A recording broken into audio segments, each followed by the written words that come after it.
Good idea.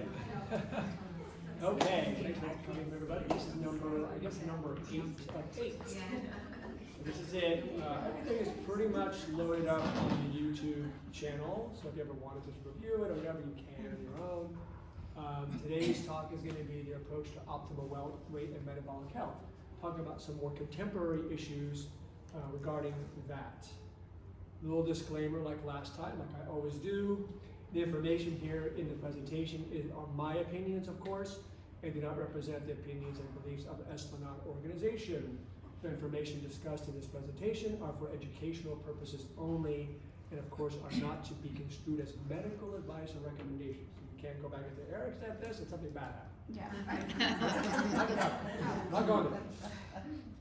Okay, so the overview of this one. I'll briefly go over functional medicine principle. That's kind of most of you probably have an idea of what that is already. We'll talk a little bit about cardiovascular, cerebrovascular disease. We'll get into weight and metabolic health disruption, a cardiometabolic risk matrix, and then we'll go into after we get some of the physiology out of the way, we'll go into some necessary steps for optimal weight and metabolic health. They're both foundational elements, and we'll talk about this concept of hormesis, which we talked briefly about before, and then some specific activities that are hormetic within the area of diet and nutrition and exercise as they relate to optimal wealth and metabolic health, optimal weight and metabolic health. And then I'll give you some suggestions if you want to go back to your doc and say, what are some of the good cardiometabolic tests that you should order that you often do not order? You'll have a list of them here. We'll go over them a little bit at the end. And then some take-home messages and references. Okay. So functional medicine, I kind of said this before, but I'll kind of briefly repeat it so you guys get a good idea. When we look at functional medicine, it's not a traditional approach. It really focuses on sort of root up, cause, restorative health approaches. So the idea of functional medicine is that we want to achieve health, and that is the cornerstone of combating and preventing chronic disease. Right? You cannot prevent chronic disease unless you've got a healthy body to go along with it. Kind of makes sense. I think it's pretty intuitive for most people. Functional medicine focuses on creating a foundation of restored wellness by way of root cause intervention. So for example, if someone comes in and they have hypertension, you may not just give a hypertension medication, not that you shouldn't, you might, but you might say, well, what is the cause? What are some of the physiological factors driving your hypertension? Is it insulin resistance? Is there kidney issues? Is it inflammation? Whatever that may be, we kind of get to the root causes so we can change processes, not just palliate processes. It used to be thought that genetics accounts for a significant majority of our health destiny. It turns out that it accounts for about 20 to 25% of our health destiny, while nutrition, lifestyle habits, and environment, things that we do to ourselves, account for 80%, which is good news in a way, right? Because you're like, well, it's my genes and I can't do anything about it. Well, in some cases, that's probably true. If I have like Huntington's disease, some really weird conditions, those are, of course, very highly expressed. But if you look at something like if I have my DNA, my blueprint of my DNA, which is my sort of my roadmap of where I may go, but then whether or not that gets expressed, does the DNA get turned on, turn off, cancer genes, so forth, that very much depends upon what we do. It's called environmental genomics, the effect of your environment or nutrition or exercise on the gene expression. And that's good news because it means that we can make a difference. Turns out like things like exercise, if you do exercise, it has a life extension of about 7 years. For example, if you work out for many, many years, active and moving and exercising, that they think theoretically has a 7-year span. So that's good. That's good. So know that we can make a difference. We know that the implementation of healthy nutrition and lifestyle habits can have a substantial positive impact on both disease management as well as disease prevention, in great part by influencing our genetic expression. Called genotype is our genetic expression, it's of our map, and then the phenotype is ultimately how those genes ultimately get expressed. And this also includes the area of optimal weight and metabolic health, which we'll talk about in a minute. And optimal weight and metabolic health, specifically metabolic health, are critical to preventing many chronic diseases such as diabetes, heart disease, stroke, and dementia. And as you'll learn, metabolic health is everything. Remember, everything. So if you have good metabolic, energetic systems in our body, there's a lot of flexibility in our body, there's a lot of ability to handle a lot of stuff going on, to reduce inflammation, so forth and so on, and that can help prevent chronic diseases. So let's talk a little bit about cardiovascular and cerebral vascular disease and heart attack, stroke. Heart attack and stroke represent close to 30% of all global deaths. So it's big, it's still a big issue.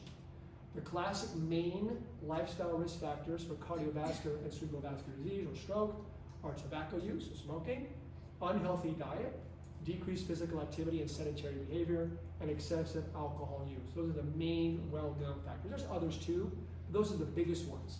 There's a certain genetic component, there's an age component, there's a sex or gender component, but in general, these are the most things that we can modify. Although high blood pressure and high cholesterol, dyslipidemia, do play a significant role in stroke and heart attacks, when it comes to approaching prevention and management, the story is much more complex than just that. It's not just about cholesterol. We can talk about that. If I reduce my cholesterol, it only reduces your risk of stroke and heart attack by 20 to 30%, meaning that the other 70% is still out there, right? So it's still important, but we have to, as we'll learn, there's more to this picture. So what about weight and metabolic health disruption? You know, people have overweight issues and slow metabolism and so forth. What's going on there? So about 25 to 30% of Americans have weight and metabolic health challenges. And when I say metabolic health, we'll talk a little bit about insulin resistance in a moment and what that really means, okay? So they have issues with metabolizing sugars and fats and energy and making energy and so forth. Much of this has developed a result of course, poor food choices. Environmental toxins, people don't know this, but persistent organic pollutants like pesticides. If you have more pesticides in our body, in our fat tissue, it increases the risk of obesity and insulin resistance. So being exposed to a lot of pesticides, unbeknownst to yourself, can actually increase the risk of diabetes over those who are not exposed to it. Increased sedentary lifestyle, which we all know about, is a real problem. That's why Mariah is here and Heather are here. Of course, poor sleep, which is interesting because people often don't make that connection between poor sleep and stress and how that can affect metabolic health. And of course, life stressors, as we mentioned. So those are important factors. As a result of the increased obesity challenge in America, many are attempting to solve the problem with a variety of quote-unquote diets, right? Diets are often very transient, they're fads. We have to understand the root of it all and understand the things that we will ultimately need to eliminate and things we need to add in, and when to eat and how to eat and so forth. We'll get into that. Although well-intended, these quote-unquote diets often produce either no significant change in overall lean body weight.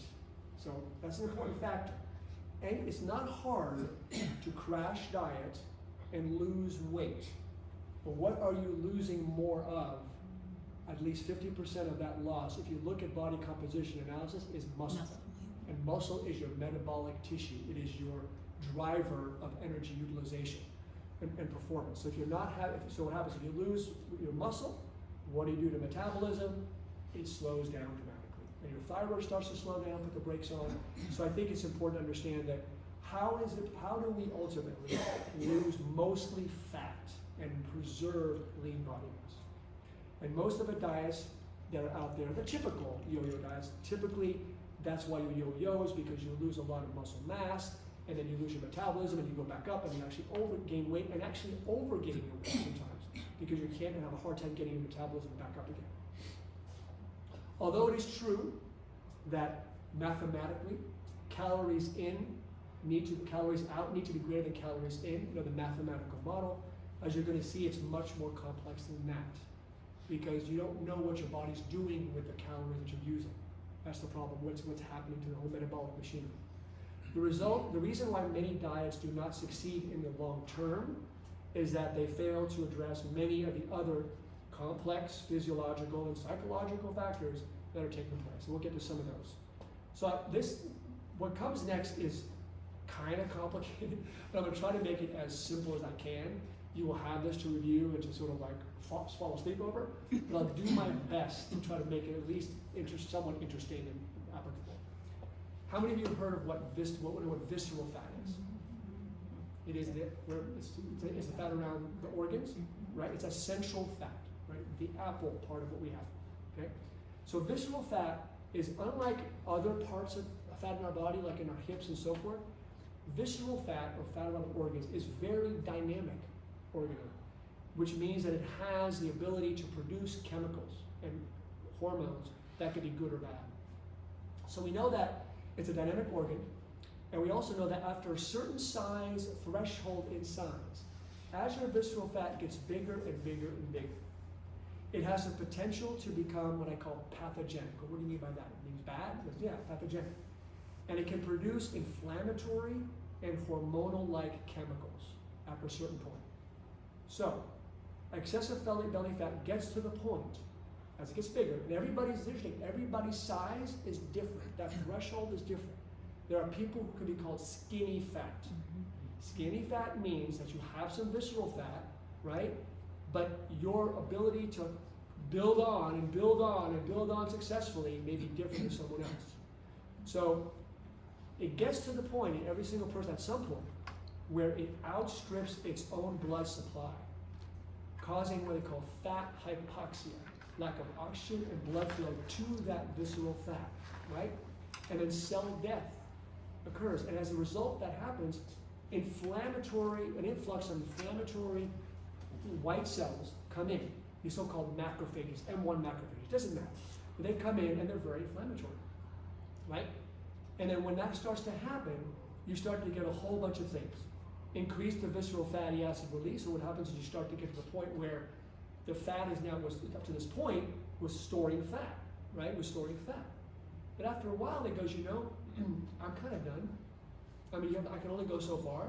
I don't have enough blood flow supply. I don't have enough really ability to continue to keep this in a stored area in the closet. So what happens is the body goes, okay, fine. What I'm going to do is I'm going to take that fat and I'm going to put it into circulation, and I'm going to go. It's going to go somewhere else. And where does it go? Liver, muscle. Thus, fatty liver. Thus, fatty muscle. Like if you look at beef and you look, oh, that fat tastes great, right? That's insulin resistance in a cow, right? They have all this fat sitting in the muscle that's not really being used, it's just sitting there, right? So transporting a fat to another location does not necessarily, in most cases, doesn't mean it's going to be used. As a matter of fact, in most cases, it's just stored, and that's toxic. So when you have fat that's very vulnerable to oxidation sitting in the liver, you get all this free radical formation, all this inflammation, and you get elevated liver enzymes, right? You go, your liver enzymes are elevated, and you've got some visceral fat. Maybe you have fatty liver. That's what that means. So when you reverse the insulin resistance and reverse this whole process, then what has happened is you can get the fat going back out. It starts getting utilized again, gets burned, and then it starts to get better over time, right? So increased visceral fatty acid release. In other words, the fat that gets released into the circulation will deposit into other organs like the liver, like I said, fatty liver, and the muscle, fatty muscle, which that in of itself increases the resistance to insulin. Now, we'll talk about in a minute what insulin does, but really importantly to understand that insulin is an important hormone to regulate how we use energy, particularly how we use sugar, glucose, mostly. But it also is important in storing fat, successfully storing fat, right? But what happens is when you have all this fat in the muscle and the liver, it actually affects the way insulin can work. The communication, it's like the doors are closed. It affects that you become more insulin resistant, which we'll talk about what that means in a second. So the idea is that once you start getting to the point where this is spilling out, inflammation is kicking into this area, you're spilling out fat, it's no longer storing it, and it's going to other parts of your body like your liver and your muscle, then bad things start to happen. Right? Insulin resistance starts to kick in, diabetes starts to kick in, and so forth and so on. And also that we know that when you have a lot of muscle fat, it's toxic, as we said. Your liver fat is toxic. And when you have a lot of inflammation and free radical stress, what happens to those good old mitochondria, the organelles that are actually ultimately controlling your energy production? Right? They get injured.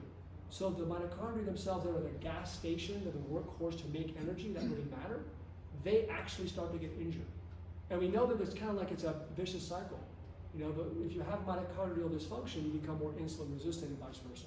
The point being is that you're creating a lot of damage to these important organelles, which is really affecting the way you metabolize and affecting everything else as well.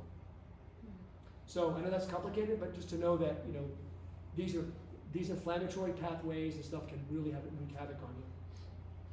And we know that these inflammatory cells that I mentioned earlier, N1 macrophages, they can produce produce excessive inflammatory chemicals and hormone-like substances, which themselves, we know inflammation is always bad for everything. If excessive, they can also increase insulin resistance. That's why we say when people have a leaky gut, for example, and that some of the pathogenic chemicals that leak from the gut into the circulation cause inflammation, that in of itself can lead to insulin resistance and fatty liver. So it's like, well, it's not always about sugar, is it? Not always. If you have inflammation going on, that stress is going to create more insulin resistance as well. So there's more to that. And what I like about body composition analysis, which is a bioimpedance, it's like an electrical machine that looks at your impedance, it can actually measure not only total body fat, lean body mass, but the good ones can measure your visceral fat. It's a 99% accuracy. So that's kind of nice. And that's probably the most important. Total body fat's important, but really this fat is what's ultimately related to cardiovascular, cerebrovascular disease, and all the chronic stuff we're talking about.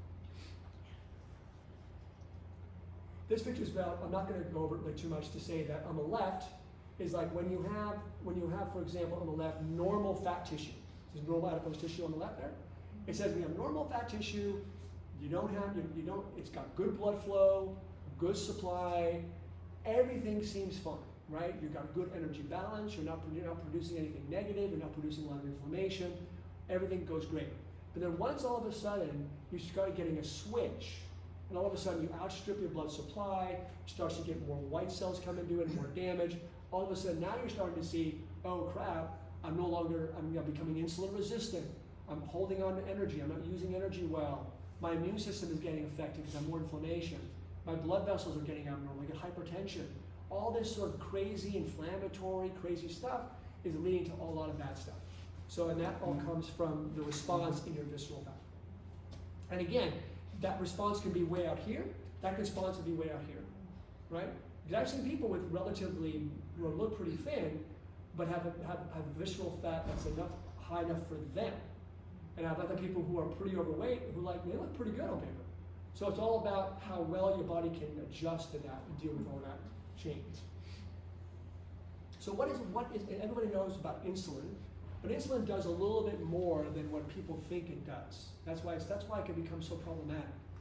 So we all know that insulin facilitates glucose transport into the cell, particularly the muscle, fat, and liver. Right? So when insulin, I eat something, I eat food, particularly if I have high sugar or maybe protein.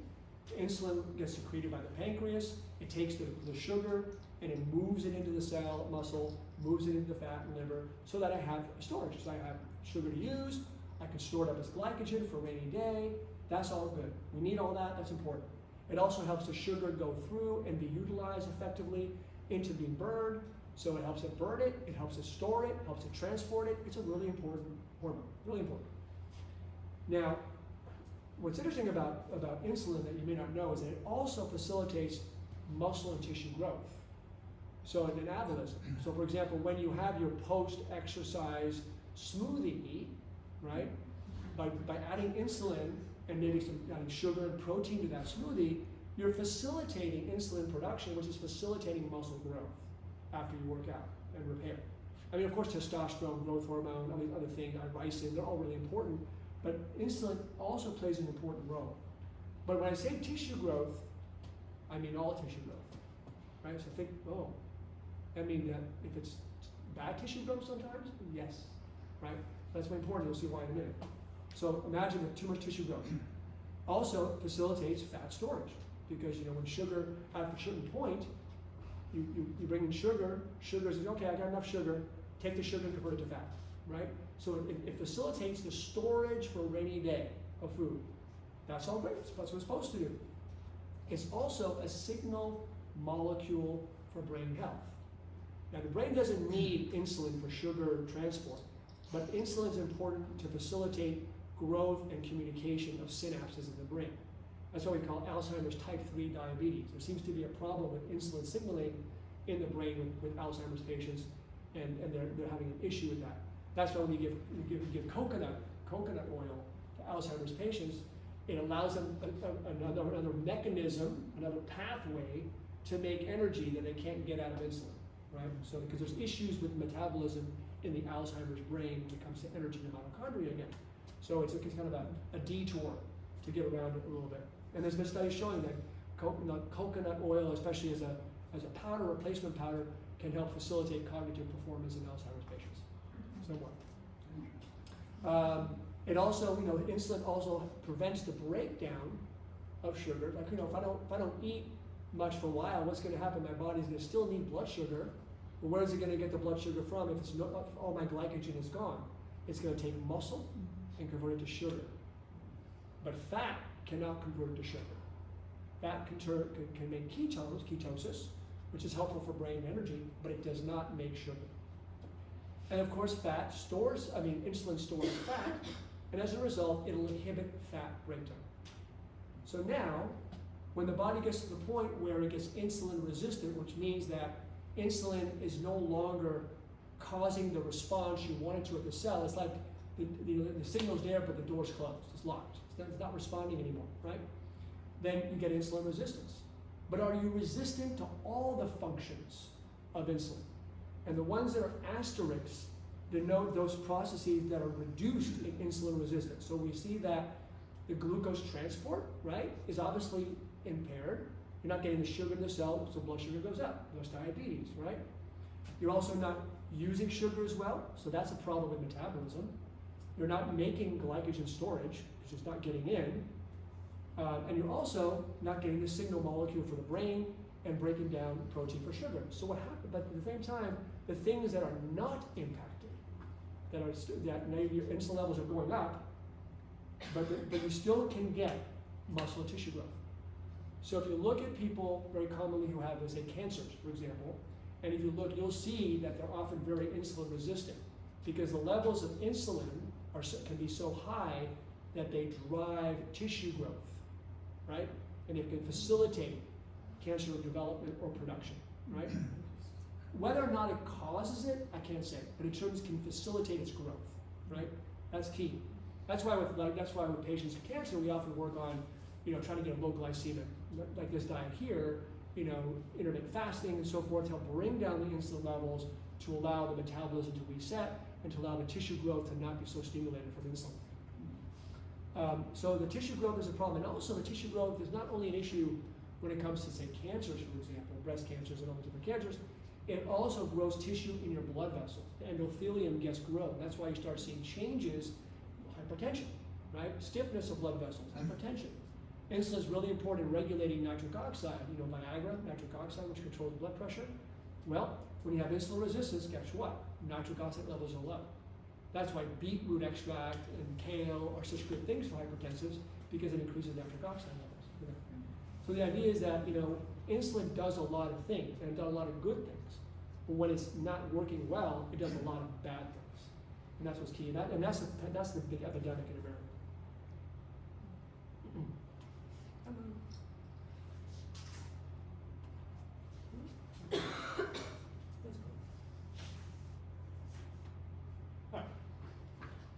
So many of you may have heard of metabolic syndrome, kind of.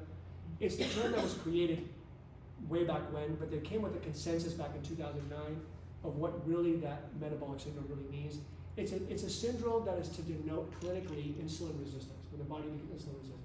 So what do we see? What do we see on lab testing that gives us an idea that someone is insulin resistant or pre-diabetic or eventually diabetic? Well, when you look at your cholesterol levels, there's a whole bunch of different cholesterol tests. There's triglycerides, LDL, HDL. Turns out that serum triglyceride levels above 150, right, are a problem, because what's happening, remember I told you the fat is going into the circulation? Wow, and isn't that what triglycerides are? Yes, right? So all of a sudden, the first thing you might see is that triglycerides go up, even before any blood sugar changes you could do at all, even before the elevation of liver enzymes we talked about. That is one of the precursors of that.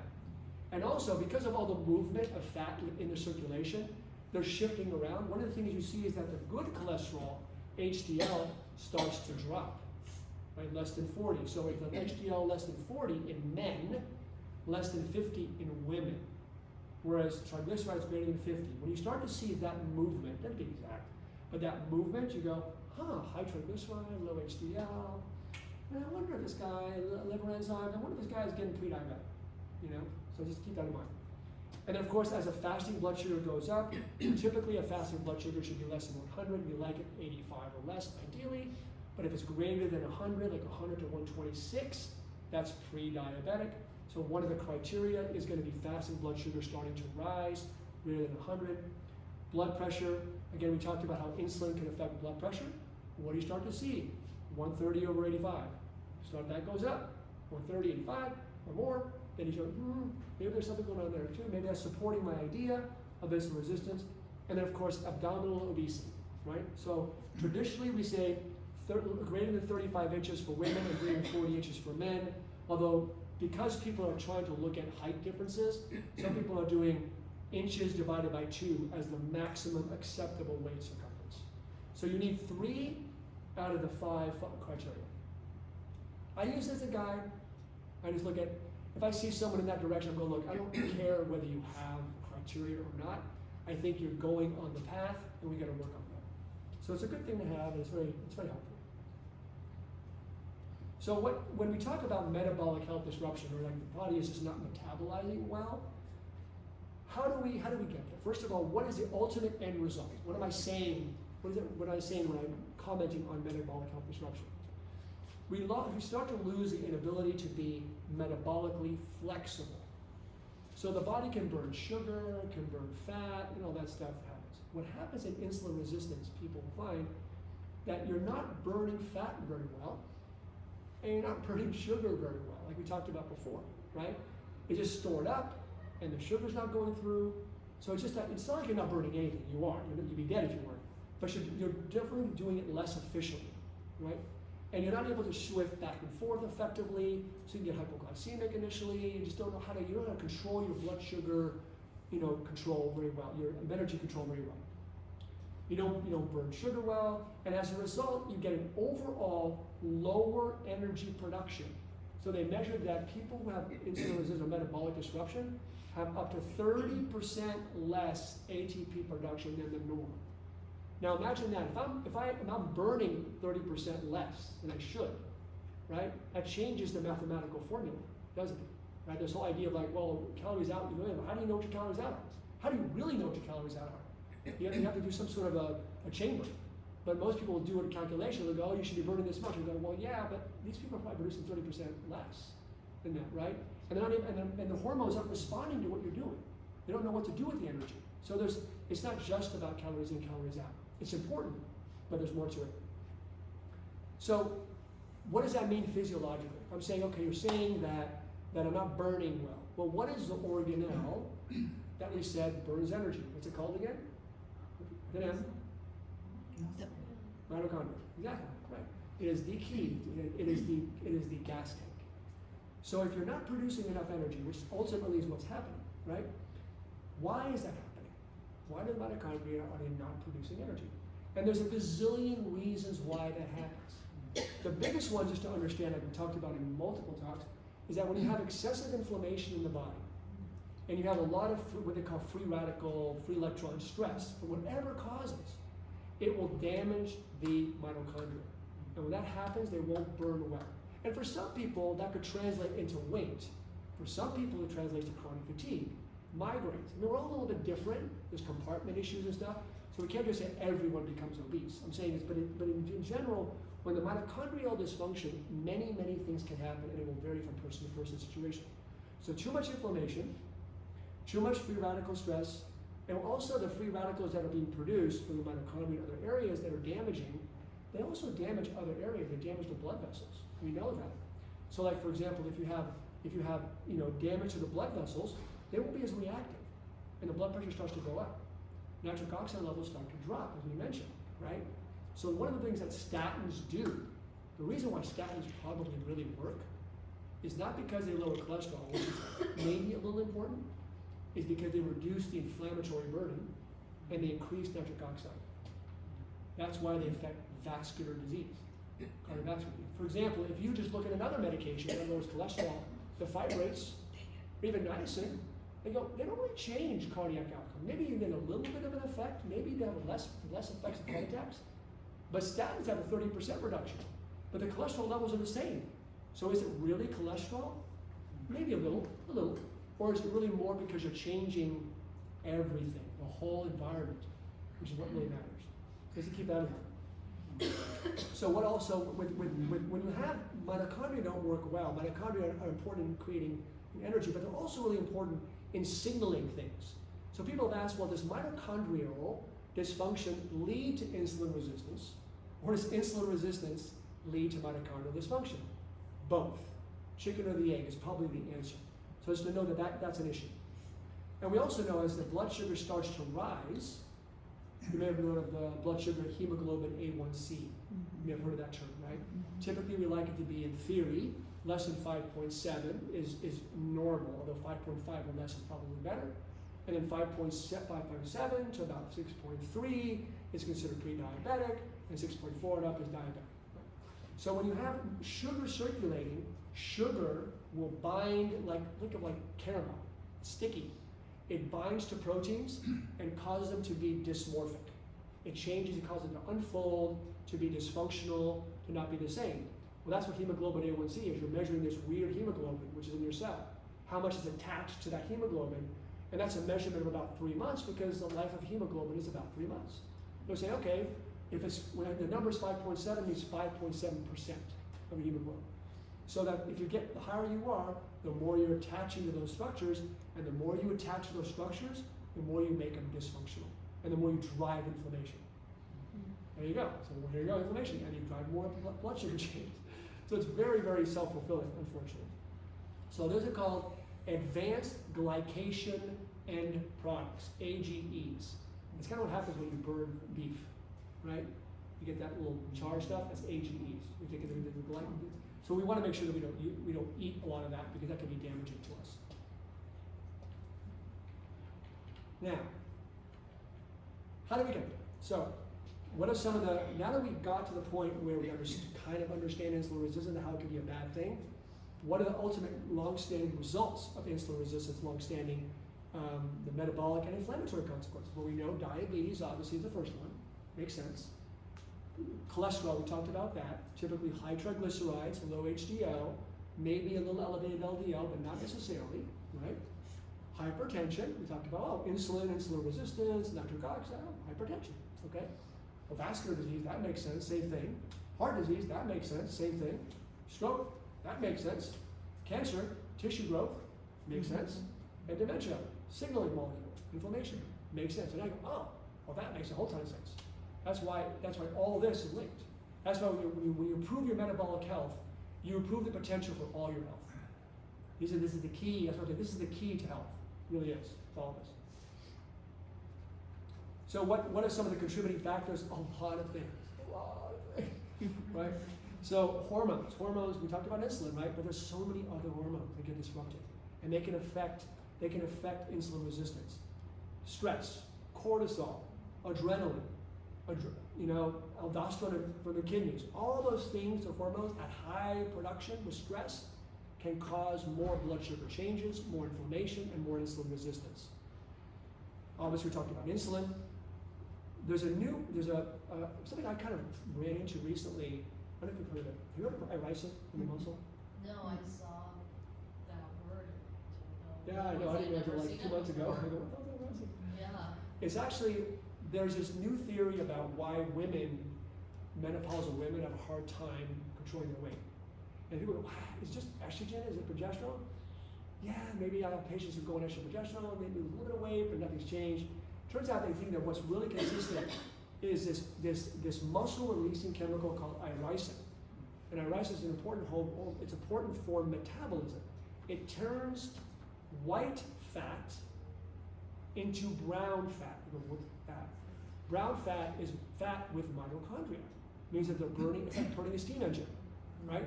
And people who have more brown adipose tissue, which is determined by your genes, also can be converted by exercise, and thyroid hormone, especially T3, and now irisin, right? Can impact, and other things probably too, can impact brown fat. And if you have brown fat, the mitochondria is like a heater. it's producing, and it's taking your energy or food and just burning it as heat, right? It's not making ATP out of it for using for work, but it's burning it as heat. And when you lose heat, you're losing it. It's like an inefficient energy system, which is good if you want to lose weight, right? So they're finding that irisin is really, really important for that, and that certain forms of exercise, like high intensity exercise, are better at elevating irisin in these women than just standard aerobic training, for example. But there's still a lot of research, it's still early, but it's important to realize that there's something might be different there. Leptin is a hormone that's produced by fat. As the fat gets bigger, it produces leptin. It looks like it does the same thing as insulin, which is great, but like insulin, it becomes leptin resistant. So the same thing happens. It affects metabolism, it doesn't work, causes inflammation, and you've got an issue there. The counter hormone is adiponectin. That actually is a hormone that's also from fat, but it gets, when you have higher fat levels, that hormone actually drops. So we can actually measure those, and we can see. And adiponectin is really, really important in enhancing metabolism and all the good things. So that's another fat-based cause for changes in metabolism. We also know that as with chronic illnesses, the thyroid distribution of T4 and T3 can change. T3 is your active hormone that gets converted in your circulation, in your cells. That is lower. And that's one of the big things that causes a poor metabolism and poor mitochondrial energy production.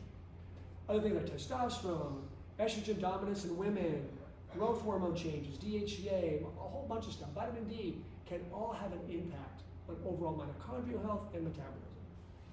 So getting a whole hormonal panel and looking at hormones is a good idea. I'm not sure. I'm sure. And there's a lot of stuff. You can see, look at all this stuff, right? It's insane. Great, it is great. It's nuts. It's elevated uric acid. You think gout, right? Gout. What does that do with this? Turns out uric acid gets produced when we take too much high fructose corn syrup. It drives uric acid. So, well, so what? Well, uric acid not only will cause cause problems, gout, but it'll actually cause inflammation, oxidative stress. And people are looking at ways to bring down uric acid in people who may have these as a risk factor for cardiovascular disease. We talked about the environment, all the environmental toxins. We talked about pesticides, herbicides, heavy metals, organophosphates. That causes damage to your mitochondria, again, causing the same problem we've already talked about. Energy excess, so when food consumption is greater than energy burning, right? That kind of, you know that. That's called reductive stress. It's kind of like you're putting all this food into a system, you're trying to burn that energy, and you're not actually you're not taking ATP and burning it, right? Because you're not exercising or do whatever. So you have an excess. It's like your capacity of your battery, your Tesla battery, you're overcharging it. And when you're overcharging it, it causes leakage and damage. So reductive stress, or too much capacity of that system, and it's trying to burn energy, it's not being burned, it's building up, can actually cause leakage of electrons, more damage to the system, and problems there. And what I mean by energy, I typically mean high simple junky carbohydrates, high saturated junky fats, high processed food diet, so high calorie, low nutrient dense, right? I think we kind of know that intuitively, not taking a lot of vegetables. And we're talking about things like that. And of course, low physical activity and exercise. That's one area. A bunch of nutrient deficiencies that are important in metabolism and energy. Carnitine, CoQ10, like statins and CoQ10. Magnesium, niacin, thiamine, riboflavin, iron. Taking antacids and iron. They're all really important in making sure that we have enough of that on board, because they are critical in the whole process of burning energy and making energy. Your gut.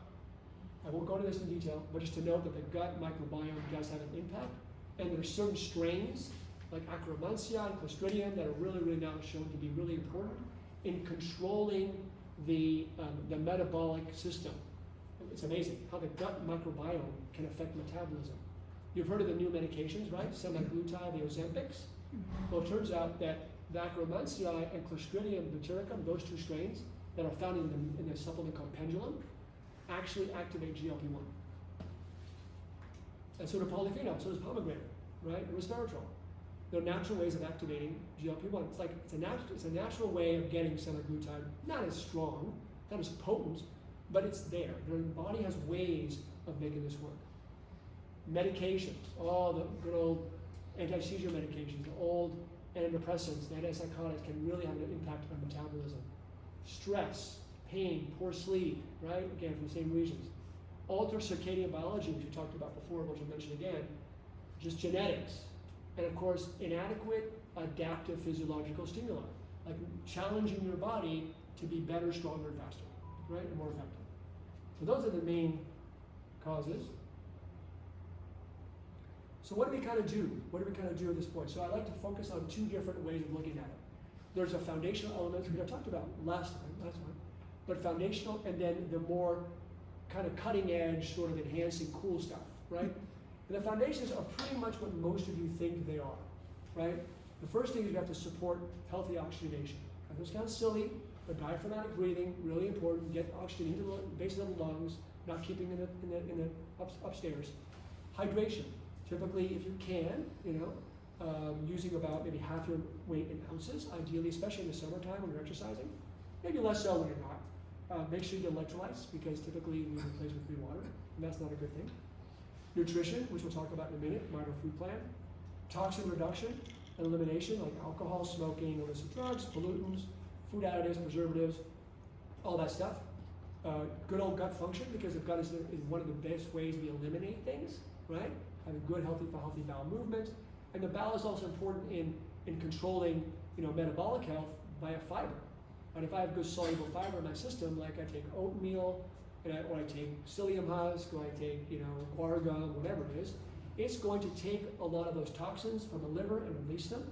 It's also going to impact the sugar uptake and cholesterol formation.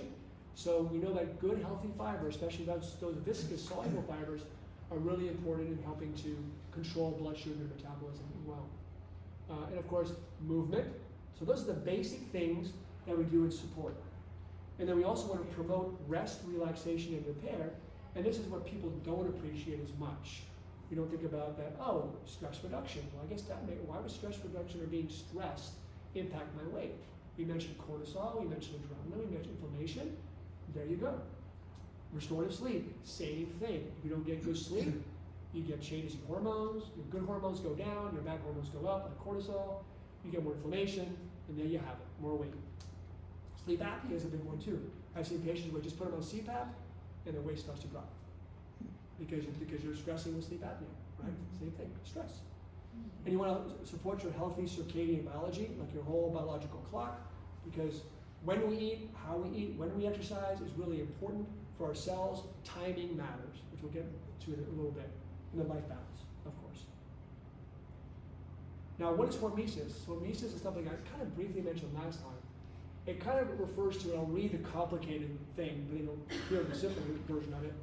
It refers to the existence of biological defense mechanisms that are triggered by stressful, but not too stressful stimuli, and culminate in the protection, repair, and enhancement of that system. In other words, what doesn't kill you to make you stronger, right? So imagine this chart, right? If I'm sitting on my butt, doing nothing, right? Not doing anything, I'm on the left. Why does my body need to adapt to anything? It wants to adapt, it wants to get stronger, it wants diversity, it wants variability. If you move it to the way of the right, marathon runner, the decathlon people, they're just trashed on the floor. And you see the ladies that's trashed on the floor after the decathlon or heptathlon, right? They are way over the right. Now don't recover.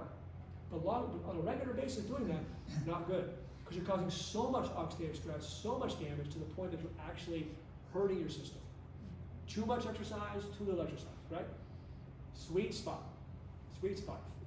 Getting enough stress in your body, whether it be physical, cognitive, emotional, it causes your body to say, this is a little bit stressful for me, and I want to make sure tomorrow morning when I wake up, I'm stronger to be able to take it on when it comes again. Right? Like reinforcements. Right? We do that naturally, we reinforce things. That's what it is. It's your body's reinforcement systems. And when you get reinforced, guess what? You get stronger, you get better, you get more efficient. Right? That's why all these things, doing hormetic activities are critical. And one of the things we do, we fast, we exercise, and we do some relative healthy carbohydrate restriction. Not to the point of zero, but to relative, right? Other things you can do is you can do cold plunges, infrared saunas, you can do all that stuff, cryotherapy. People will do all those funky things that you can do that. What it does, it kind of shocks your system, and your body adapts. And what happens is when you do all that, your body kind of like, it sees it as a stress, and the mitochondria, right, we talked about, they go through mitohormesis. What does that mean? Well, the mitochondria are constantly, recycling and regrowing and changing. When you do this, you encourage the recycling, repair, and the senescence, and the getting rid of old mitochondria. Give me some new blood. Get over here, you repair, you get stronger, and you got healthier mitochondria. These things will help support a healthy mitochondria, which is what you want, we all talked about, right? All this happens with hormesis, right? What's the deal?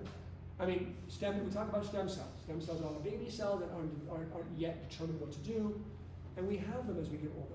We just don't have them as enough. We don't have them as healthy. But we mobilize them, right? And we do all these type of activities, intermittent fasting, exercise. You will see mobilization of stem cells that will occur, and those stem cells can go to different target locations to allow for repair. Right? It's not like taking stem cells, but it is better than not, right? All the inflammation and oxidative stress we talked about, they get reduced. The body upregulates the production of its own anti-inflammatory systems, its own defensive mechanism, antioxidant, to make it more resilient. You can't just take vitamin C, vitamin E, vitamin A, which are classic antioxidants. They are just suppressing the free radical. They're like a shield. They're basically a shield. They're not really doing anything to make your body stronger. They're good, they're important, but what you need to do is have your body build its own defense mechanism. That's what makes you stronger. And that's what links to longevity. That's why the vitamin C, vitamin E is great. I love it, and it's important, but it's not necessarily linking to longevity. It's linking to better outcomes in certain areas, cardiovascular disease, maybe certain infections and so forth. But in terms of things that turn on this genetic upregulation, that's what's going to make the change. Also, when you get hormesis, these still adaptive responses, you'll get the mitophagy, we mentioned that. The mitochondria will repair and get better and stronger. And the rest of the cell, all the organelles, will also digest themselves, recycle themselves, get some new stuff on board. That's called autophagy, right? The mitochondria will rebuild, regrow, healthy mitochondria, biogenesis. You get all these other proteins that help the system be more effective. You get more brown fat, we talked about that. You get less cellular growth, less cancer potentially. You get a lot of stuff. A lot of stuff happens. Metabolically, things change, hormone signaling gets better. So that's what we found, in studying that happens when you do hormetic events. So what are some of the elements we're talking about? You mentioned carbohydrate restriction, like the Mito food plan, intermittent fasting, and even supplementation in some cases with natural hormetic-like substances, or substances that kind of mimic the things you want to do, like exercise mimetics. It doesn't replace exercise, but it's like things that kind of stimulate the same genetic pathways that exercise does at a smaller level. And of course exercise, which is a big one. So what are we basically talking about when it comes to diet? I hate the word diet. The food plan is really variable. People, I think we a lot of us, to a certain extent, even myself, will get caught up on the carbohydrate part of it. And I think there's something to be said about carbohydrate restriction, especially early on when you have prediabetes and diabetes. But really it's the quality of the food that matters. Not all sugars alike. Like if I take, 50 grams of carbohydrate from a soda versus 50 grams of carbohydrate from starchy vegetables, it's a little bit different, isn't it, right? How it gets absorbed, the other nutrients that are around it that help support your metabolism. So it really matters what you eat, nutrient density. But in the particular Mito food plan, we tend to restrict carbs to about 50 to 100 grams per day, about 20%, while increasing the consumption of healthy fats and oils, moderate amount of healthy protein, to include some meat, lean meat, to maintain lean body mass, low carb, low glycemic vegetables and fruits. So you're not eliminating all those, just choosing the right ones as much as you can. The standard keto diet, like we talked about Atkins, is less discriminate on the types of fats consumed. We'll take any fat, bacon, lard, and yeah, you'll see some initial changes, but at the end of the day, long term, probably not sustainable, won't work. And also in the keto diet, a lot less consumption of vegetables or fiber, like legumes, which pose some long-term risks, as we know. You can do anything short-term, but long-term, that's not a good diet long-term. The Mito food plan keeps starchy vegetables, grains, and fruits to a minimum, but not none. Berries are the fruit of choice, so kiwi berries and apples. Non-starchy vegetables like lean greens and so forth are encouraged, but we emphasize non-starchy vegetables, nuts and seeds, healthy fats and oils, spices, healthy animal and non-animal protein sources, mostly non-animal protein sources, and then clearly that's a healthier version of the ketogenic diet. Keeping carbs under 50 grams per day may be necessary to achieve a ketogenic state. So initially, there's controversy about how long do you see people ketogenic for. I don't think we know. We know that when you get to the point where your body has less sugar consumption, fats will get broken down and be converted to ketones. Ketones are substances that the brain can use because the brain cannot burn fat. It can only burn sugar and these ketones, right? So if you get to the point where you get ketosis, that actually works well with the brain. I mean, the brain likes it, it's very effective, and it turns out it's probably very neuroprotective. And that's why there's a ketogenic diet for childhood epilepsy, ketogenic diet for dementia, Alzheimer's type, Parkinson's. So there's a question of, okay, that's good for those situations, but for how long? I mean, is that a normal thing to be long term? I don't think we know. I think it's good to always shift it up. If you're gonna be keto for a while, try to get off it a little bit to make your body, move around. Okay, now I need some insulin, right? I need to trigger insulin again. I don't need to not have any insulin. I need it. So I mean, I think it's about really doing something for a period of time, getting off it, maybe cutting back a little bit, maybe taking a holiday every, maybe like 1 or 2 days a week where you do like a cheat day, a relative cheat day. Those things are probably better ways to go than just being strict, really aggressive long term, in my sense. We're not sure yet, but in my sense.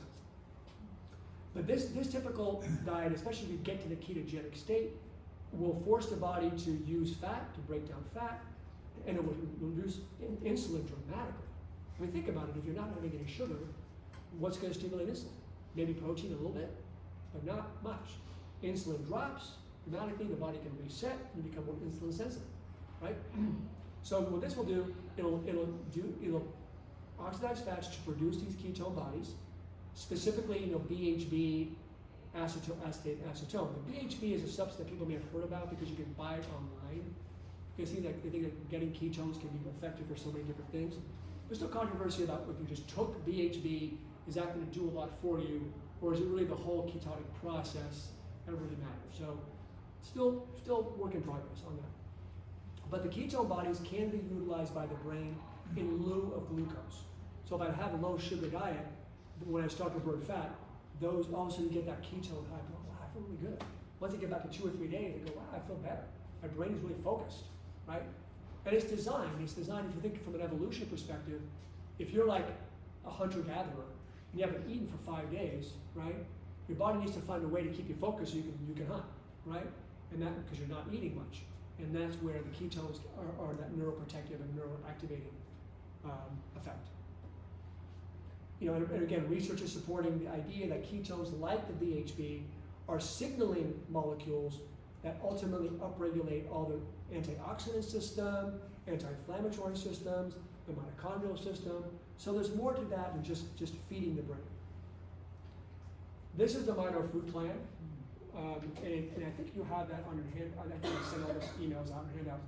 But really, what it does is it's kind of a nice, it gives you like categories. It gives you proteins, legumes, nuts and seeds, dairy alternatives, fats and oil. This comes from Institute for Functional Medicine, where we get all of our training.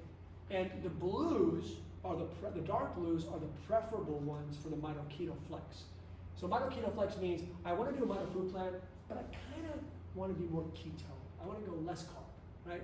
So that's the blue. Otherwise, everything is good on that for the most part, right? And so we have all those choices up there, which you can see, and it gives you servings, like servings per day. You go, well, how do I know how many servings per day to do based on my weight or my perceived caloric intake, right? Well, this is the second page. You got vegetables, fruits, starchy vegetables, gluten-free grains, and beverages. There's a lot to choose from, as you can see, a lot to choose from, right? And if you do anything from this list, you're pretty much doing some good stuff, especially the dark blue if you want to keep the carbs a little lower. But you go, okay, this is great, how do I know how much of each to take? So in this slide, it's kind of a nice thing. Let's just say I really want to shoot for, theoretically, 400 to 500 calories under my ideal. So if I'm burning about 18 or 16 or so, maybe I'll go to about, let's say, 1200. So 1200, let's say the third box, third column, let's say, right? So protein, 6 servings, legumes and grains, actually none in this one. But if you want to add one, you can. It's keto one. Dairy alternatives, 1. Nuts and seeds, 4 to 5. Important, that's good for the fiber. Fats and oils, a lot of fats and oils. And healthy, avocados, flaxseed, right? Fish, things like that. And then vegetables, not starchy. And then a little bit of fruit. You see, fruit's not a very high thing. Now, I think legumes are probably okay in general, adding a little more legumes, because we know that in the blue zone people do legumes that tend to live a little bit longer. So I think that I'm just, for the purposes of this conversation and keeping the carbs, this is a good way, but just see it as a guide. If you want to say, well, let me add a couple more, a serving of legume per day, absolutely do that. An extra healthy fruit, absolutely. But this is a nice guide, because then you can then take those servings numbers and put them on top there, servings per day, way up top, and put them in, and each of those is a serving. I'll tell you what a serving is. Okay, I gotta eat 6 servings of these vegetables. I can pick what I want. Half a cup of this, half a cup of that, whatever it might be. On the bottom it tells you. So that's kind of cool. I think it's something we use a lot and find it pretty helpful. And this one is a specific slide that if you have any particular issues, like if you have high blood pressure, or you have just straight metabolic syndrome, or just pure high cholesterol or triglyceride, it tells you on the middle which foods to reduce and which foods to add in on the right.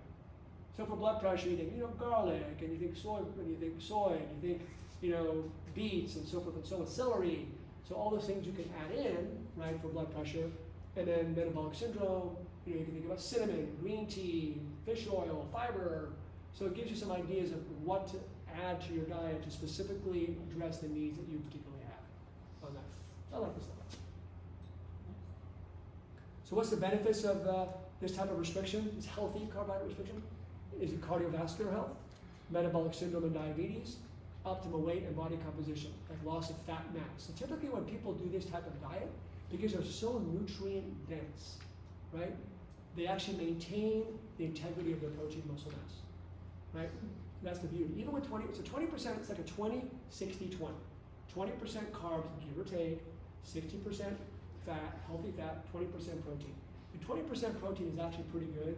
Ends up being about 1.2 to 1.5 grams per kilogram, depending on your caloric intake, which is about right.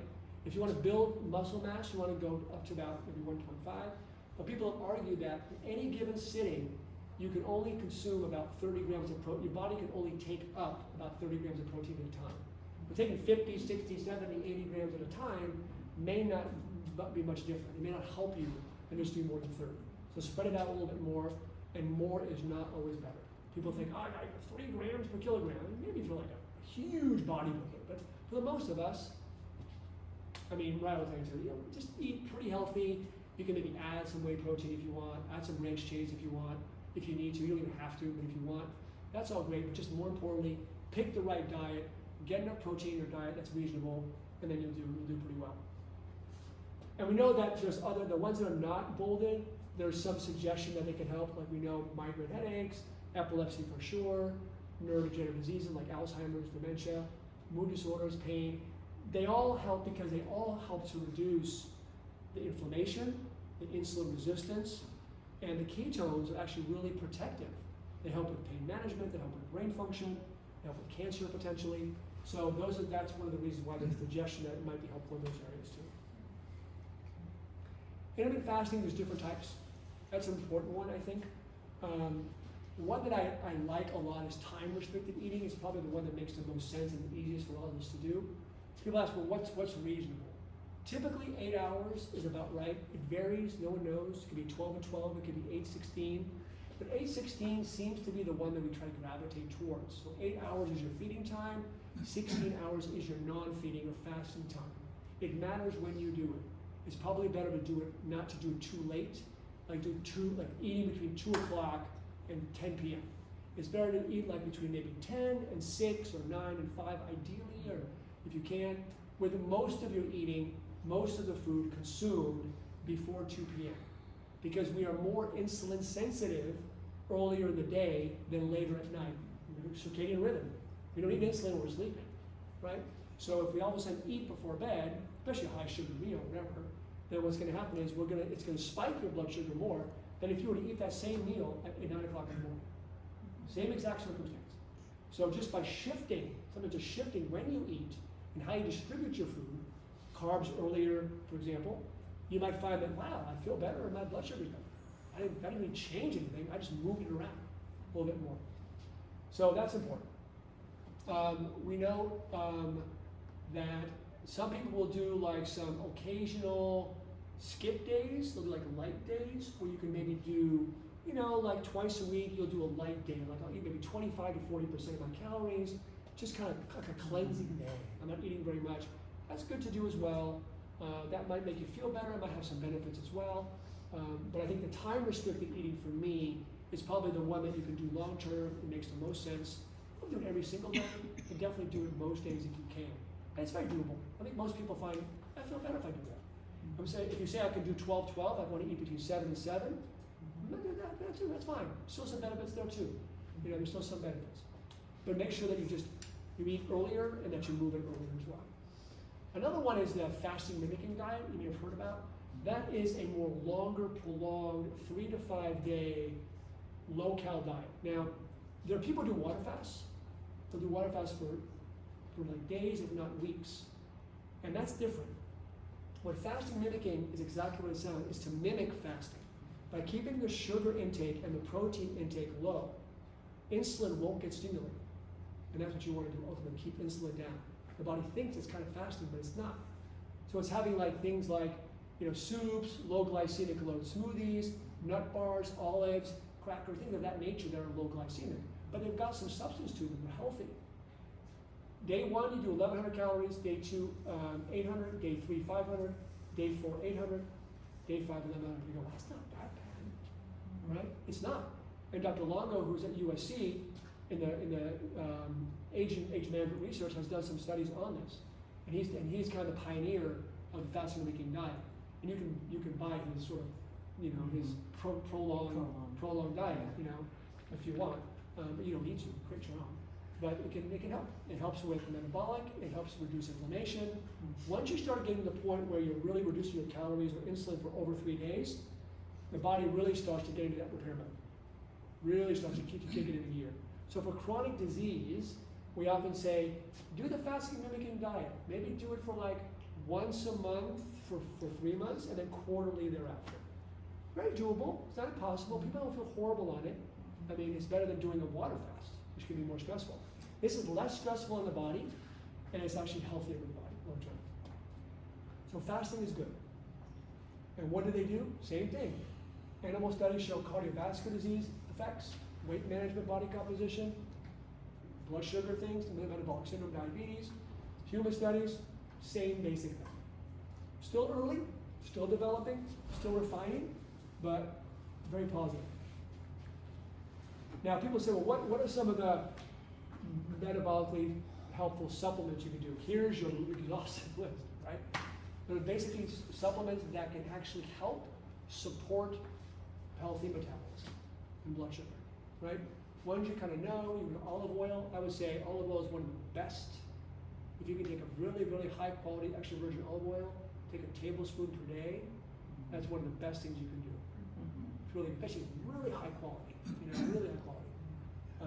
So I think that's important. Fibers, right? But what Metamucil? Yeah, actually psyllium husk is actually a good fiber for blood sugar. You can steel cut oatmeal, so steel cut oats is really, really good from a food perspective, right? Legumes are great, right? Guar gum is sort of a supplement type thing. So there are things that you can be consuming that are fiber-based that can help with blood sugar metabolism, blood sugar and cholesterol and all that good stuff. Adding cinnamon. Cinnamon is phenomenal for blood sugar, right?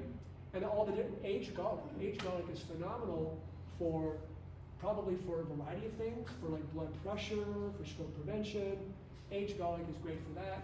And pomegranate. Pomegranate is such a great juice. If it's low sugar, it has a great effect on nitric oxide and blood vessels and hypertension.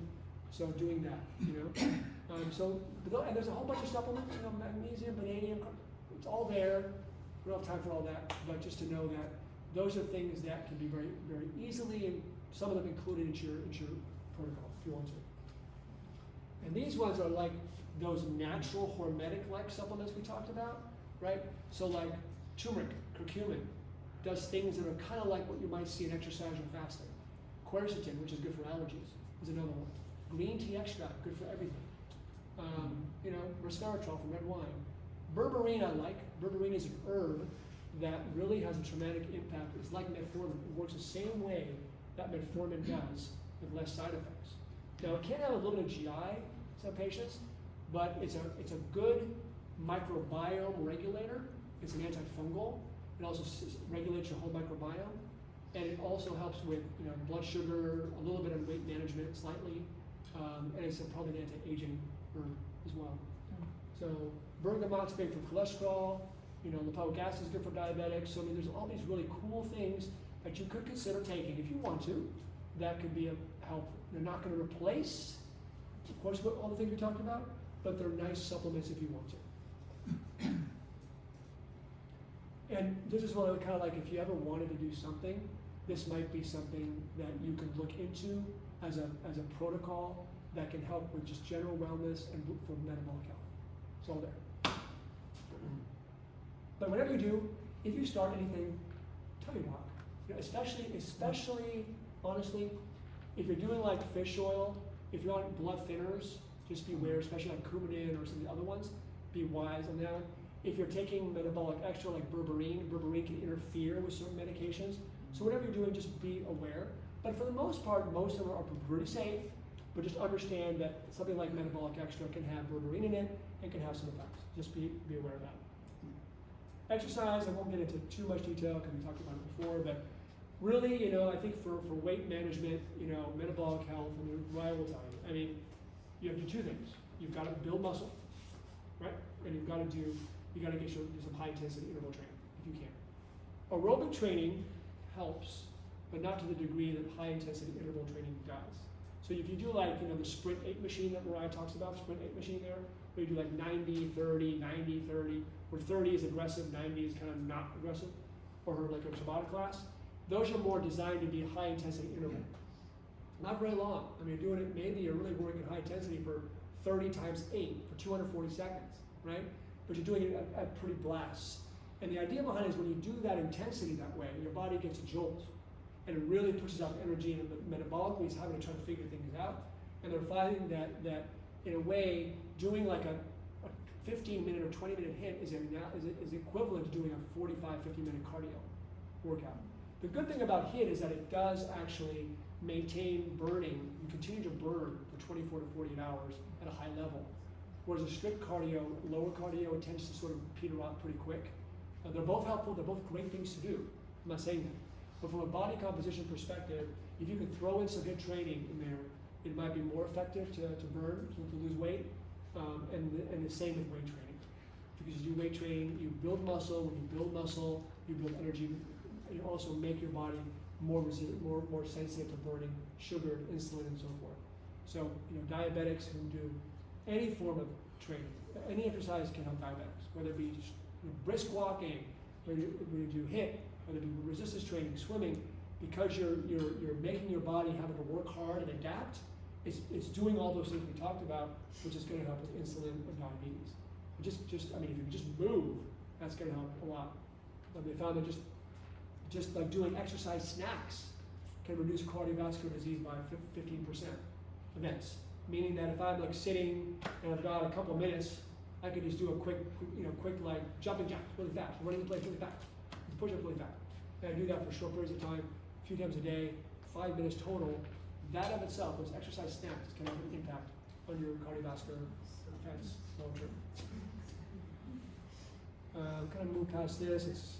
If you want to take, branched chain amino acids, whey protein to help build muscle, you can. If you have a really good diet, if you have a significant amount of protein we talked about, it probably doesn't really matter.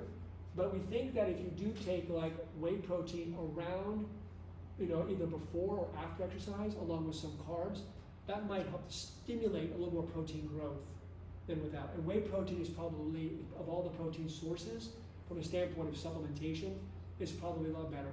It has better impacts than soy does or pea protein. Whey protein has a lot. Whey protein has some of the more leucine, the branched chain amino acid, that turns on muscle growth. So I think that whey protein is better. Not that you can't take others, but it's probably a better one in general. And these are the lab tests. Most docs probably won't order this comprehensive stuff. Like Cardio IQ is a one that Krebs has, and I've heard that before. It's a very detailed lipid panel, because we talked about just getting standard cholesterol is not enough. Yeah, it's good if your triglycerides are high, HDL low, it gives you some good data. But what you don't know is, are those particles that I'm looking at, are they large? Are they small? Because if they're large, they're not as bad as if they're small. Because if they're small, which you can't, if I look at an LDL cholesterol of 135, okay, maybe a little bit high, not bad, okay. Is that good or bad? That's a concentration. Well, how many particles, how dense is it? Are they made up of large particles? Or are they made up of small particles? So a cholesterol of 120 can be worse in one person than a cholesterol LDL of 140.